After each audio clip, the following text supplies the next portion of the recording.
এই পৃথিবীতে সবাই ব্যস্ত। আপনি যদি নিজেকে মূল্য দিতে না শেখেন তাহলে কেউ আপনাকে গুরুত্ব দেবে না। তাই নিজেকে ভালোবাসুন ও শ্রদ্ধা করুন। নিজেকে শক্তিশালী করুন, আত্মসম্মানের সঙ্গে জীবনযাপন করুন। যে আপনাকে খুঁজে না তাকে খুঁজতে যাবেন না। যে মানুষ আপনার গুরুত্ব বোঝে না তার পিছনে ছুটে নিজের মূল্য কমিয়ে ফেলবেন না। আশা করা বন্ধ করুন। এটা শুধু অর্থের ব্যাপারই নয়, দয়া, ভালোবাসা বা স্বীকৃতির ক্ষেত্রেও প্রযোজ্য। নিজের আত্মসম্মান বজায় রাখুন। অপ্রয়োজনীয় কথা বলা বন্ধ করুন। প্রত্যেক কথার মূল্য আছে। অযথা কথা বলে নিজের গুরুত্ব কমাবেন না। আপনাকে কেউ যদি অসম্মান করে সঙ্গে সঙ্গে প্রতিবাদ করুন। চুপ করে থাকলে তারা আরও অসম্মান করবে। আত্মমর্যাদার সঙ্গে বাঁচুন। অন্যের খাবার বারবার খাবেন না যদি তারা আপনারটা না খায়। সম্পর্কে ভারসাম্য থাকা জরুরি। কেবল গ্রহণ করলে সম্পর্ক একপাক্ষিক হয়ে যায়।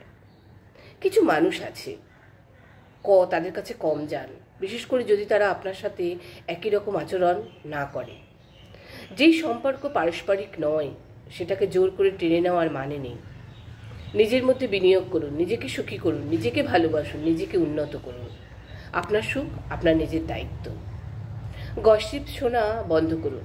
আপনার চারপাশে পরিবেশ আপনার ব্যক্তিত্বের প্রতিচ্ছবি। গসিপে জড়িয়ে নিজের ভাবমূর্তি নষ্ট করবেন না। কথা বলার আগে ভাবুন। 80% মানুষ আপনাকে আপনার কথাবার্তা দিয়ে বিচার করে, তাই চিন্তা ভাবনা করেই কথা বলুন।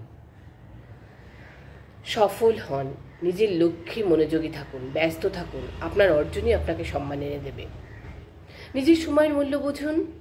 অন্যদের জন্য নিজের সময় নষ্ট করবেন না। যারা আপনার সময়কে গুরুত্ব দেয় না, যেখানে আপনি সম্মানিত ও মূল্যায়িত হন না, সেই সম্পর্ক ছেড়ে দিন।